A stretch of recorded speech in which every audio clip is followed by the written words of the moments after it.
ಓಂ ಗಂ ಗಣಪತಯೇ ನಮಃ. ಹರಿ ಓಂ ನಮಃ ಶಿವಾಯ. ಎಲ್ಲರಿಗೂ ನಮಸ್ಕಾರ. ನಾನು ಶ್ರೀಮತಿ ಸುಗುಣ, ಜ್ಯೋತಿಷ್ಯ ವಿದ್ವಾನ್, ಆಚಾರ್ಯ. ಸ್ವಾಭಾವಿಕ ವ್ಯಕ್ತಿತ್ವ ನಿರ್ಮಾಣ ಅನ್ನುವ ವಿಷಯದಲ್ಲಿ ಶಾರೀರಿಕ ಇಂದ್ರಿಯಗಳ ವಿಕಾಸ, ಮಾನಸಿಕ ವಿಕಾಸ, ಭಾವ ವಿಕಾಸ, ಅತೀಂದ್ರಿಯ ಜ್ಞಾನ ಸಾಮರ್ಥ್ಯ, ಈ ಎಲ್ಲ ವಿಷಯಗಳ ಬಗ್ಗೆ ಮಾತಾಡ್ತಾ ಇದ್ದೀನಿ. ಸರಿಯಾದ ವ್ಯಕ್ತಿತ್ವ ವಿಕಾಸವಿಲ್ಲದೆ ಅದ್ಭುತಗಳೆಲ್ಲವೂ ಮಾಯವಾಗಿ ಅನರ್ಥಗಳು ಉದ್ಭವಿಸುತ್ತವೆ. ಹೀಗೆ ಆಗೋದನ್ನು ನಮ್ಮ ಸುತ್ತಮುತ್ತಲೂ ನಮ್ಮ ತಿಳಿದವರಲ್ಲಿ ನಾವು ನೋಡ್ತಾ ಇರ್ತೀವಿ. ನನ್ನಿಂದೇನಾಗುತ್ತದೆ ಅನ್ನುವ ನಿರುತ್ಸಾಹ, ಸ್ವಯಂಕೃತ ಅಪರಾಧಗಳಿಗೆ ಸಿಲುಕಿಕೊಳ್ಳುವುದು, ಅತಿಯಾದ ಬಯಕೆಗಳಿಂದ, ಅತಿಯಾದ ಮಾಡುವಿಕೆಯಿಂದ ಬುದ್ಧಿ ವಿಕಾರಗೊಳ್ಳುವುದು, ಬೆಳವಣಿಗೆ ವಿಕಾರಗೊಳ್ಳುವುದು, ಇದಕ್ಕೆಲ್ಲ ಕಾರಣಗಳೇನು ಅನ್ನೋದನ್ನು ನಾವು ನೋಡೋದಾದರೆ, ಇದಕ್ಕೆಲ್ಲ ಕಾರಣ ಮಾನವರ ಇಂದ್ರಿಯಗಳು. ಈಗಿನ ಆಧುನಿಕ ಜಗತ್ತಿನಲ್ಲಿ ಮಾನವರ ಇಂದ್ರಿಯಗಳು ಹೊರಗಿನ ಜಗತ್ತಿಗೆ, ಹೊರಗಿನ ಪ್ರಪಂಚಕ್ಕೆ ಬಹುಬೇಗ ಆಕರ್ಷಣೆಗೆ ಒಳಗಾಗಿ ಅರಳಿ ನಿಲ್ಲುತ್ತವೆ. ಆನಂದದ ಹುಡುಕಾಟದಲ್ಲಿ, ಆನಂದದ ಬಯಕೆಯಲ್ಲಿ ಪರಿಪೂರ್ಣರಾಗಲು ಅನೇಕ ಜನರು ಇದೇ ರೀತಿ ಜೀವನ ಮಾಡ್ತಾ ಇದ್ದಾರೆ. ಬಹಳಷ್ಟು ಜನ ಇದನ್ನು ಪರಿಪೂರ್ಣತೆ ಅಂದುಕೊಂಡು ಅವರು ಅಪರಿಪೂರ್ಣರು ಆಗಿದ್ದಾರೆ ಅಂತ ಹೇಳ್ಬೋದು. ಅದನ್ನೇ ಆನಂದದ ಹುಡುಕಾಟದಲ್ಲಿ ಅವರು ಪರಿಪೂರ್ಣತೆಯನ್ನು ಹುಡುಕುತ್ತಾ ಇರುವಂಥದ್ದು. ಅಂದರೆ ನಮ್ಮ ಸಾಮಾನ್ಯ ಇಂದ್ರಿಯಗಳನ್ನು ನಾವು ನೋಡಬಹುದು. ಕಣ್ಣು, ನಾಲಿಗೆ, ಕಿವಿ ಇವೆಲ್ಲವೂ ಕೂಡ ಸಹಜವಾದದ್ದನ್ನು ಬಯಸಿದರೆ, ಸಹಜವಾದದ್ದನ್ನು ಮಾಡಿದರೆ ಆರೋಗ್ಯಕ್ಕೂ ಒಳ್ಳೆಯದೇ. ಆದರೆ ಮನುಷ್ಯರು ಪ್ರಕೃತಿಯಿಂದ ಮೀರಿ ಮಾಡುವಂತಹ, ಪ್ರಕೃತಿಯನ್ನು ಮೀರಿ ನಿಲ್ಲುವಂತಹ ಒಂದು ಮಾರ್ಗದಲ್ಲೂ ಇದ್ದಾರೆ. ಅಂದರೆ ಮನುಷ್ಯ ಅರ್ಥ ಮಾಡ್ಕೋಬೇಕು, ನಾವೆಲ್ಲರೂ ಪ್ರಕೃತಿಯಿಂದ ಬಂದಿದ್ದೇವೆ. ನಾವು ಪ್ರಕೃತಿಯನ್ನು ಮೀರಿ ನಿಲ್ಲಲು ಸಾಧ್ಯವಿಲ್ಲ. ಕೃತಕವಾದುದನ್ನು ಮಾಡುತ್ತಾ ಪ್ರಕೃತಿಯನ್ನು ಮೀರಿ ನಾವು ಇನ್ನೇನೋ ಹುಡುಕಾಟದಲ್ಲಿ ನಾವು ನಮ್ಮ ಇಂದ್ರಿಯಗಳ ವಿಕಾಸವಿಲ್ಲದೆ, ನಮ್ಮ ಜೀವನದಲ್ಲಿ ಒಳ್ಳೆಯ ವ್ಯಕ್ತಿತ್ವವು ನಿರ್ಮಾಣ ಆಗದೆ, ಯಾವುದೇ ಸಾಧನೆಗಳನ್ನು ಮಾಡಲಾಗದೆ ನಾವು ಕೆಲವೊಂದು ಸಂದರ್ಭದಲ್ಲಿ ಇರೋದನ್ನು ಕೆಲವರನ್ನು ನಾವು ನೋಡಬಹುದು. ಇದಕ್ಕಿಂತ ಮುಖ್ಯ ಕಾರಣವೇನು? ಅತಿಯಾದ ಮಾಡುವಿಕೆ, ಅತಿಯಾದ ಒಂದು ಬಯಕೆಗಳೇ ಮುಖ್ಯ ಕಾರಣಗಳು ಆಗಿರುತ್ತವೆ. ಈಗಿನ ಒಂದು ಜಗತ್ತಿನಲ್ಲಿ ನಾವು ಯುವತಿಯರನ್ನು ನೋಡ್ಬೋದು, ಅಥವಾ ಎಲ್ಲ ಹಂತದವರನ್ನು ನಾವು ನೋಡಬಹುದು. ಮದ್ಯ ಮಾದಕಗಳನ್ನು ಬಳಸಿ ಆನಂದಕ್ಕೆ ಇವರು ಒಳಗಾಗ್ತಾ ಇರುವಂಥದ್ದು. ಹಾಗೆ ಈಗಿನ ಒಂದು ಫ್ಯಾಷನ್ ಲೋಕದಲ್ಲಿ ಇವರು ಯುವಕರಾಗಿರ್ಬೋದು, ಯುವತಿಯರಾಗಿರ್ಬೋದು, ಒಂದು ವಯಸ್ಸು ಬಂದು ಆ ಹಂತದಿಂದ ಇವರು ಆ ಲೋಕದಲ್ಲಿ ಇವರು ಕೃತಕವಾದುದನ್ನು ಬಳಸಿ ಬಹಳ ಆನಂದವನ್ನು ಹುಡುಕಾಟ ಮಾಡುತ್ತಿರುವಂಥದ್ದು. ಅಂದರೆ ಯಾವುದೇ ಪದಾರ್ಥಗಳನ್ನಾದರೂ ಇವರು ಸೇವಿಸುವಂಥದ್ದು. ಇದರಿಂದ ತಮ್ಮ ಇಂದ್ರಿಯಗಳು ಏನಾಗ್ತವೆ ಅನ್ನುವ ಒಂದು ಸಣ್ಣ ಜಾಗೃತಿಯು ಅವರಲ್ಲಿಲ್ಲದೆ ಇಂತಹ ಒಂದು ಆನಂದದ ಹುಡುಕಾಟದಲ್ಲಿ ತಮ್ಮನ್ನು ತಾವು ತೊಡಗಿಸಿಕೊಂಡಿರುವ ಒಂದು ಅನೇಕ ಸಂದರ್ಭಗಳನ್ನು ನಾವು ನೋಡ್ತೇವೆ. ಇದಕ್ಕೆಲ್ಲ ಮುಖ್ಯ ಕಾರಣಗಳು ಅತಿಯಾದ ಒಂದು ಹುಡುಕಾಟ, ಅತಿಯಾದುದನ್ನು ಮಾಡಲು ಹೋಗಿ, ಪ್ರಕೃತಿಯನ್ನು ಮೀರಿ ನಿಲ್ಲಲು ಹೋಗಿ ನಮ್ಮ ಇಂದ್ರಿಯಗಳು ಬಹಳಷ್ಟು ಸಮಸ್ಯೆಗಳಿಗೆ ಸಿಲುಕಿಕೊಳ್ತವೆ ಅನ್ನೋದನ್ನು ನಾವು ಗಮನಿಸಬೇಕಾಗಿದೆ. ನಮ್ಮ ಇಂದ್ರಿಯಗಳ ಬಗ್ಗೆ ನಾವು ಸರಿಯಾಗಿ ತಿಳ್ಕೋಬೇಕಾಗಿದೆ. ನಮ್ಮ ಇಂದ್ರಿಯಗಳಿಗೆ ನಾವು ಆಸೆಗಳನ್ನು ಪೂರೈಸುತ್ತಾ, ಬಯಕೆಗಳನ್ನು ಪೂರೈಸುತ್ತಾ ನಮ್ಮ ಇಂದ್ರಿಯಗಳು ಇನ್ನಷ್ಟು ಬಯಕೆಗಳಿಗೆ ಒಳಗಾಗ್ತವೆ. ಅಂದರೆ ಇನ್ನಷ್ಟು ಉತ್ತೇಜನಕ್ಕೆ ಒಳಗಾಗಿ ಮತ್ತಷ್ಟು ಬೇಕು ಅನ್ನುವ ಒಂದು ಉತ್ತೇಜನಕ್ಕೆ ಒಳಗಾಗಿ ಮತ್ತಷ್ಟು ನಾವು ನಮ್ಮ ಒಂದು ಬಯಕೆಗಳನ್ನು ನಾವು ಈಡೇರಿಸುತ್ತಾ, ಅವಕ್ಕೆ ಬೇಕಾದುದನ್ನು ಪೂರೈಸುತ್ತಾ ನಮ್ಮ ಇಂದ್ರಿಯಗಳು ಶಿಥಿಲಗೊಳ್ಳುತ್ತವೆ. ಶಿಥಿಲ ಅನ್ನುವ ಪದದ ಅರ್ಥ ಸಡಲಿಕೆ ಅನ್ನೋದು. ಈ ರೀತಿ ಶಿಥಿಲಗೊಳ್ಳುವುದನ್ನು ನಾವು ನೋಡಿರಬಹುದು. ನಮ್ಮ ಒಂದು ಇಂದ್ರಿಯಗಳ ವಿಕಾಸ ಇಲ್ಲದೆ ಒಬ್ಬ ವ್ಯಕ್ತಿ ಸಾಧಿಸಬೇಕು ಅಂತಾದರೆ ಆ ವ್ಯಕ್ತಿಗೆ ಆತನ ದೇಹ, ಆತನ ಇಂದ್ರಿಯಗಳು, ಆತನ ಭಾವನೆಗಳು ಮಾನಸಿಕ, ಮನಸ್ಸು ಇವೆಲ್ಲವೂ ಬಹಳ ಮುಖ್ಯವಾಗಿರುತ್ತೆ. ಒಳ್ಳೆಯ ವ್ಯಕ್ತಿತ್ವ ನಿರ್ಮಾಣಕ್ಕೂ ಇವೆಲ್ಲವೂ ಬಹಳ ಮುಖ್ಯವಾಗಿರುತ್ತೆ. ನಾವು ಜನ್ಮದಿಂದ ನಾವು ನೋಡಿದಾಗ ಒಂದು ಮಗು ಅಂತ ತೆಗೆದುಕೊಂಡಾಗ ಆ ಮಗುವಿನ ಒಂದು 7 ವರ್ಷದವರೆಗೆ ನಾವು ಆ ಹಂತದಲ್ಲಿ ನಾವು ನೋಡ್ಬೋದು ಮಗುವಿನ ಸುಂದರವಾದ ಒಂದು ಕ್ಷಣಗಳನ್ನು. ಅಂದರೆ ಬಹಳ ಮುಗ್ಧತೆಯನ್ನು ನೋಡ್ಬೋದು, ಮುದ್ದು ಮಾಡೋದಕ್ಕೆ ಅಥವಾ ಪ್ರೀತಿಸೋದಕ್ಕೆ ಆ ಒಂದು ಮಕ್ಕಳ ಜಗತ್ತು ಬಹಳ ಚೆನ್ನಾಗಿರುತ್ತೆ, ಅದ್ಭುತವಾಗಿರುತ್ತೆ. 7 ವರ್ಷದ ನಂತರ ನಾವು ಆ ಮಕ್ಕಳನ್ನು ನೋಡ್ಬೋದು. ಅಂದರೆ 7 ವರ್ಷದ ನಂತರ ಪ್ರತಿ ಮಗು ಜಗತ್ತಿನ ವೈಶಿಷ್ಟ್ಯತೆಯನ್ನು ಕಲಿಯುತ್ತಾ ಹೋಗುತ್ತದೆ. ವಂಚನೆ ಮಾಡೋದು ಹೇಗೆ, ಕುತೂಹಲ, ಹಾಗೆ ಕೋಪ, ಬುದ್ಧಿವಂತಿಕೆ, ಚಾಣಾಕ್ಷತನ ಇವೆಲ್ಲ ಒಂದು ಬೆಳವಣಿಗೆಯು ಕೂಡ 7 ವರ್ಷದ ನಂತರ ನಾವು ಹೆಚ್ಚು ಮಕ್ಕಳಲ್ಲಿ ನೋಡ್ತೀವಿ.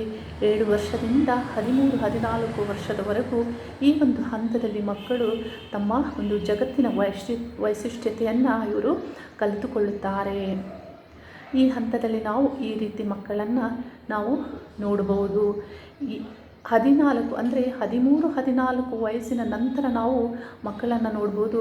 ಆ ಒಂದು ಹಂತದಲ್ಲಿ ಬಹಳಷ್ಟು ಒಂದು ತಂದೆ ತಾಯಿಗೆ ಆಗ್ಬೋದು, ಎಲ್ಲರಿಗೂ ಬಹಳಷ್ಟು ಒಂದು ಸಮಸ್ಯೆಗಳಾಗುವಂಥದ್ದು. ಮಕ್ಕಳನ್ನು ಸರಿಯಾಗಿ ಅವರು ನಡೆಸಿಕೊಳ್ಳಲು ಅಥವಾ ಸರಿಯಾದ ಮಾರ್ಗದಲ್ಲಿ ನಡೆಸಲು ಬಹಳಷ್ಟು ಸಮಸ್ಯೆಗಳನ್ನು ನಾವು ನೋಡ್ತಾ ಇದ್ದೀವಿ. 13-14 ವರ್ಷ ತಲುಪಿದಂತೆ ಮಕ್ಕಳು ಒಂದು ವಿಭಿನ್ನವಾಗಿ ಅವರ ದೃಷ್ಟಿಕೋನವೇ ಬದಲಾಗುವಂಥದ್ದು, ಜಗತ್ತನ್ನು ನೋಡುವಂತಹ ದೃಷ್ಟಿಕೋನವೇ ಬದಲಾಗುವಂಥದ್ದು. ಅಂದರೆ ನಾವು ಸಹಜವಾಗಿ ಅವರಲ್ಲಿ ಏನು ಬದಲಾವಣೆ ಆಗುತ್ತೆ ಅನ್ನೋದನ್ನು ನಾವು ಅರ್ಥ ಮಾಡ್ಕೋಬೇಕಾಗಿದೆ. ಅಂದರೆ ಪ್ರತಿಯೊಂದು ಮಗುವಿಗೂ ಕೂಡ 13-14 ವರ್ಷ ವಯಸ್ಸಾಗುತ್ತಿದ್ದಂತೆ ಕಾಮಶಕ್ತಿಯು ಜಾಗೃತಿ ಆಗುವಂಥದ್ದು. ಈ ಕಾಮಶಕ್ತಿ ಜಾಗೃತಿ ಆದಾಗ ಇವರು ವಿರುದ್ಧ ಲಿಂಗದ ಬಗ್ಗೆ ಆಕರ್ಷಣೆಗೆ ಒಳಗಾಗುವಂಥದ್ದು. ಅಂತಹ ಒಂದು ಸಂದರ್ಭದಲ್ಲಿ ಅಂದರೆ ಹೆಣ್ಣು ಮಕ್ಕಳಾಗಿದ್ದರೆ ಗಂಡು ಮಕ್ಕಳ ಬಗ್ಗೆ ಇವರಿಗೆ ಆಕರ್ಷಣೆ ಆಗುವಂಥದ್ದು, ಗಂಡು ಮಕ್ಕಳಾಗಿದ್ದರೆ ಹೆಣ್ಣು ಮಕ್ಕಳ ಬಗ್ಗೆ ಆಕರ್ಷಣೆ ಆಗುವಂಥದ್ದು. ಈ ರೀತಿ ವಿರುದ್ಧ ಲಿಂಗದ ಆಕರ್ಷಣೆಗೆ ಒಳಗಾಗಿ ಇವರು ಕಲ್ಪನಾತೀತವಾಗಿ ಅಂದರೆ ಕಲ್ಪನೆಯ ಒಂದು ಲೋಕದಲ್ಲಿ ಇವರು ವಿಹರಿಸುತ್ತಾ ಒಂದು ಅದೇ ರೀತಿ ಒಂದು ಕಲ್ಪನೆಗಳನ್ನು ಕಾಣುತ್ತಾ ಇವರು ಆ ಒಂದು ಹಂತವನ್ನು ಇವರು ಕಳೀತಾರೆ. ಅಂದರೆ ಹೆಚ್ಚು ಕನಸುಗಳನ್ನು ಕಾಣ್ತಾರೆ.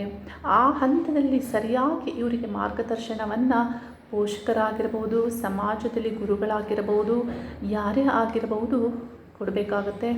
ಆಗ ಅವರಿಗೆ ಸರಿಯಾದ ಮಾರ್ಗದರ್ಶನ ಸಿಗಲಿಲ್ಲ ಅಂತ ಹೇಳಿದರೆ ಬಹಳಷ್ಟು ಜನರು ಇದೇ ಹಂತದಲ್ಲಿ ದಾರಿ ತಪ್ಪಿದ್ದಾರೆ. ತಮ್ಮ ವ್ಯಕ್ತಿತ್ವ ಅನರ್ಥವಾಗಿದೆ, ಆಗಬೇಕಾಗಿರುವಂಥ ಅದ್ಭುತವು ನಾಶ ಆಗಿ ಇವರು ಬಹಳಷ್ಟು ಸಮಸ್ಯೆಗಳಿಗೆ ಸಿಲುಕಿಕೊಂಡು ಇವರ ಜೀವನವೂ ಕೂಡ ನಾಶ ಆಗಿರೋದನ್ನು ನಾವು ಈ ಹಂತದಲ್ಲೇ ನೋಡಬಹುದು. ಅಂದರೆ ಒಂದು ಒಳ್ಳೆಯ ವ್ಯಕ್ತಿತ್ವ ನಿರ್ಮಾಣಕ್ಕೆ ಈ ಹಂತ ಬಹಳ ಮುಖ್ಯವಾಗಿರುತ್ತೆ. ಹಾಗೆ ಮಾರ್ಗದರ್ಶನವನ್ನು ನೀಡುವವರು ಕೂಡ ಬಹಳ ಮುಖ್ಯವಾಗಿ ಇರ್ತಾರೆ. ಮಕ್ಕಳ ಮನಸ್ಸನ್ನು ನಾವು ಅರ್ಥ ಮಾಡ್ಕೋಬೇಕಾಗಿದೆ. ಅಂದರೆ ಈ ಹಂತದಲ್ಲಿ ಮಕ್ಕಳು ಹೇಗಿರ್ತಾರೆ, ಅವರ ಮನಸ್ಸನ್ನು ಹೇಗೆ ಅರ್ಥ ಮಾಡಿಕೊಳ್ಳೋದು ಅನ್ನೋದನ್ನು ನಾವು ನೋಡಿದಾಗ ನನಗೆ ಅನಿಸೋದನ್ನು ನಾನು ಬೇರೆಯವರ ಮನಸ್ಸನ್ನು ಹೇಗೆ ಅರ್ಥ ಮಾಡ್ಕೊಳ್ತೀನಿ ಅನ್ನೋದನ್ನು ನಾನು ನಿಮಗೆ ಅರ್ಥವಾಗುವಂತ ಹೇಳ್ತೀನಿ. ಒಬ್ಬ ವ್ಯಕ್ತಿ ಅಥವಾ ಒಂದು ಮಗು ಬೆಳವಣಿಗೆ ಹೊಂದುತ್ತಿರುವಂತಹ ಮಗು ಅಂತ ನಾವು ತೆಗೆದುಕೊಂಡಾಗ ಆ ಮಗು ಒಂದು 15-16 ವರ್ಷದಲ್ಲಿ ಇರುತ್ತೆ ಅಂತ ಅಂದ್ಕೊಳ್ಳೋಣ. ಆ ಮಗು ಅಥವಾ ಒಬ್ಬ ವ್ಯಕ್ತಿ ಯಾರೇ ದೊಡ್ಡವರೇ ಆಗಿರಬಹುದು, ಅವರಿಗೆ ಏನನ್ನೂ ನೋಡಿದಾಗ ಸಂತೋಷಗೊಳ್ತಾರೆ. ಏನು ಅಂದರೆ ಯಾವುದೇ ಒಂದು ಸುಂದರವಾದ ಒಂದು ವಸ್ತುವನ್ನಾಗಿರಬಹುದು, ಅಥವಾ ಸುಂದರವಾದ ಕುಟುಂಬವನ್ನಾಗಿರಬಹುದು, ಅಥವಾ ದಂಪತಿಗಳನ್ನಾಗಿರಬಹುದು, ತುಂಬು ಕುಟುಂಬವನ್ನಾಗಿರಬಹುದು, ಅಥವಾ ಒಬ್ಬ ಆಧ್ಯಾತ್ಮಿಕ ಚಿಂತಕರನ್ನಾಗಿರಬಹುದು, ದಕ್ಷ ಅಧಿಕಾರಿಯನ್ನಾಗಿರಬಹುದು, ಅಥವಾ ಒಳ್ಳೆಯ ಒಬ್ಬ ರಾಜಕಾರಣಿಯನ್ನಾಗಿರಬಹುದು, ಯಾರೇ ಆಗಿರಬಹುದು, ಯಾವುದರಲ್ಲೇ ಸಾಧನೆ ಮಾಡಲಿ, ಒಂದು ಗ್ರೇಟ್ ಪರ್ಸ್ನಾಲಿಟಿ, ಒಂದು ಒಳ್ಳೆಯ ಶ್ರೇಷ್ಠ ವ್ಯಕ್ತಿತ್ವ ಇರುವವರನ್ನು ನೋಡಿದರೆ ಇವರು ಹೇಗಿರ್ತಾರೆ ಅನ್ನೋದು ಇವರ ಮನಸ್ಸಿನಿಂದಲೇ ನಾವು ತಿಳಿದುಕೊಳ್ಳಬಹುದು. ಅಂದರೆ ಇವರಲ್ಲಿ ಆಗ ಭಾಳಷ್ಟು ಒಂದು ಸಂತೋಷಕ್ಕೊಳಗಾಗ್ತಾರೆ. ಇವರು ಯಾರಾದರೂ ಗ್ರೇಟ್ ಪರ್ಸ್ನಾಲಿಟಿಯನ್ನು ನೋಡಿದರೆ ಬಹಳಷ್ಟು ಸಂತೋಷಕ್ಕೆ ಒಳಗಾಗಿ ಆ ಕ್ಷಣವನ್ನು ಆನಂದದಿಂದ ಕಳೀತಾರೆ ಅವರು. ಆ ಕ್ಷಣ ಹೇಗೆ ಹೋಯಿತು ಅನ್ನೋದು ಕೂಡ ಅವರಿಗೆ ಗೊತ್ತಾಗೋದಿಲ್ಲ. ಬಹಳಷ್ಟು ಒಂದು ಕುತೂಹಲದಿಂದ ಅವರಲ್ಲಿರುವಂತಹ ಗುಣಗಳನ್ನು ನೋಡುತ್ತಾ, ಅವರ ಒಂದು ವ್ಯಕ್ತಿತ್ವವನ್ನು ಅನುಭವಿಸುತ್ತಾ ಅವರು ಬಹಳ ಸಂತೋಷಗೊಳ್ತಾರೆ. ಅಂದರೆ ಇದರ ಅರ್ಥ ಇಲ್ಲಿ ಆ ಒಂದು ವ್ಯಕ್ತಿತ್ವವನ್ನು ಅಳವಡಿಸಿಕೊಳ್ಳಲು ಇವರ ಮನಸ್ಸು ಇದೇ ಥರ ಇದೆ. ಅಂದರೆ ಆ ವ್ಯಕ್ತಿತ್ವವನ್ನು ಸ್ವೀಕರಿಸೋಕ್ಕೆ ಇವರ ಮನಸ್ಸು ಸಿದ್ಧವಾಗಿದೆ ಅನ್ನೋದು ಇದರಲ್ಲಿ ಅರ್ಥ ಆಗುತ್ತೆ. ಅಂದರೆ ಆ ರೀತಿ ಇವರು ಗ್ರೇಟ್ ಪರ್ಸ್ನಾಲಿಟಿಯನ್ನು ನೋಡಿ ಇವರು ಸಂತೋಷಗೊಳ್ತಾ ಇದ್ದಾರೆ ಅಂದರೆ ಇವರ ಮೈಂಡ್ ವೈಬ್ರೇಷನ್ ಏನಿರುತ್ತೆ, ಮೈಂಡ್ ಕಂಪನ ಏನಿರುತ್ತೆ, ಮನಸ್ಸಿನ ಕಂಪನ ಏನಿರುತ್ತೆ, ಅದು ಆ ಒಂದು ವ್ಯಕ್ತಿತ್ವವನ್ನು ಸ್ವೀಕರಿಸೋದಕ್ಕೆ ಇದು ಸಿದ್ಧವಾಗಿರುತ್ತೆ. ಅಂತಹ ಒಂದು ವ್ಯಕ್ತಿತ್ವವನ್ನು ಇವರು ಇಷ್ಟಪಡ್ತಾರೆ, ಅದನ್ನು ಅಳವಡಿಸಿಕೊಳ್ತಾರೆ. ಅಂದರೆ ನಾವು ಯಾರಲ್ಲಿ ಗ್ರೇಟ್ ವ್ಯಕ್ತಿತ್ವವನ್ನು ನೋಡ್ತಾ ಇದ್ದೀವಿ ಅವರಲ್ಲಿ ಆ ವ್ಯಕ್ತಿತ್ವ ಬರಬೇಕು, ಹೊರ ಹೊಮ್ಮಬೇಕಂದ್ರೆ ಅವರ ಮನಸ್ಥಿತಿಯು ಅದೇ ರೀತಿದು ಆಗಿರುತ್ತೆ. ಆ ರೀತಿ ಮನಸ್ಥಿತಿಯು ಇವರಲ್ಲೂ ಇದೆ. ಅಂದರೆ ಇರೋದರಿಂದಲೇ ಇವರು ಅದನ್ನು ಸ್ವೀಕರಿಸಲು ಅಥವಾ ಆ ಕ್ಷಣವನ್ನು ಇವರು ಆನಂದದಿಂದ ಕಳೆದಿದ್ದಾರೆ ಅನ್ನೋದು ಇಲ್ಲಿ ನಾವು ಅರ್ಥ ಮಾಡ್ಕೋಬೇಕಾಗತ್ತೆ. ಅಂದರೆ ಅವರಿಬ್ಬರ ಮನಸ್ಥಿತಿಯು ಒಂದು ಮೈಂಡ್ ಫ್ರೀಕ್ವೆನ್ಸಿಯಿಂದ ಏನು ಹೇಳಿದ್ರೆ ಅದೆರಡು ಸೇಮ್ ಆಗಿದೆ. ಈ ರೀತಿ ಎಲ್ಲರಲ್ಲೂ ಆಗಬಹುದಾ ಅನ್ನೋದನ್ನು ನಾವು ನೋಡಿದಾಗ ಈ ರೀತಿ ಎಲ್ಲರಲ್ಲೂ ಆಗಲು ಸಾಧ್ಯವಿಲ್ಲ. ಏಕೆಂದರೆ ಲೋಕೋ ಭಿನ್ನ ರುಚಿ ಅನ್ನೋ ಥರ ಜಗತ್ತಿನಲ್ಲಿ ಪ್ರತಿಯೊಬ್ಬರ ಮನಸ್ಸು ಕೂಡ ವಿಭಿನ್ನವಾಗಿದೆ. ವಿಭಿನ್ನವಾದ ಒಂದು ಬಯಕೆಗಳು, ಆಸೆಗಳು, ವ್ಯಕ್ತಿತ್ವಗಳನ್ನು ನಾವು ಈ ಜಗತ್ತಿನ ತುಂಬ ನೋಡಬಹುದು. ಕೆಲವರಲ್ಲಿ ಅಂಥದ್ದೇ ಗ್ರೇಟ್ ವ್ಯಕ್ತಿತ್ವವನ್ನು ನೋಡಿದಾಗ ನಮಗೆ ಅನ್ನಿಸ್ಬಹುದು ಏನಂತ, ನಮಗೆ ಏನು ಮಹಾ ಮಾಡಿದ್ದಾರೆ ಅಥವಾ ಇವರಲ್ಲಿ ಏನಿದೆ, ಇದೆಲ್ಲವೂ ಕೂಡ ನಮಗೆ ಸರಳವಾಗಿ ಕಾಣ್ಬೋದು ಅಥವಾ ಏನು ಇಲ್ಲದ ಹಾಗೆ ಕಾಣಬಹುದು ಅಥವಾ ನಮಗೆ ಒಂದು ಇಷ್ಟ ಆಗದೇ ಇರಬಹುದು ಅವರನ್ನು ನಾವು ನೋಡಿದರೆ. ಈ ರೀತಿ ಆಗಬಹುದು. ಅಂದರೆ ಇದರ ಅರ್ಥ ಅವರ ಒಂದು ಗ್ರೇಟ್ ಪರ್ಸ್ನಾಲಿಟಿ ಯಾರಲ್ಲಿದೆ ಅವರ ಒಂದು ಮೈಂಡ್ ಫ್ರೀಕ್ವೆನ್ಸಿ, ಇವರ ಒಂದು ಮೈಂಡ್ ಫ್ರೀಕ್ವೆನ್ಸಿ ಎರಡೂ ಸೇಮ್ ಇಲ್ಲ. ಇಲ್ಲಿ ಬೇರೆ ಬೇರೆಯದೇ ಆದ ಒಂದು ಮನಸ್ಸಿನ ಒಂದು ವೈಬ್ರೇಷನ್ ಇದೆ ಅನ್ನೋದನ್ನು ನಾವು ಅರ್ಥ ಮಾಡ್ಕೋಬೇಕಾಗಿದೆ.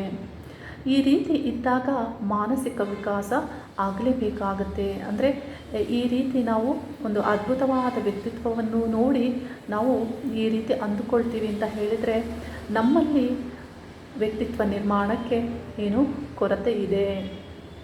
ಇದನ್ನು ಬಾಲ್ಯದಿಂದಲೇ ಪೋಷಕರು ಗುರುತಿಸಿ ಇದನ್ನು ಸರಿಪಡಿಸಬಹುದು. ಅಂದರೆ ಮಾನಸಿಕ ಸಾಮರ್ಥ್ಯವನ್ನು, ಯೋಚನಾ ಸಾಮರ್ಥ್ಯವನ್ನು ಹೆಚ್ಚಿಸಬಹುದು. ಅಂದರೆ ತಿಳುವಳಿಕೆಯನ್ನು ನೀಡಬಹುದು.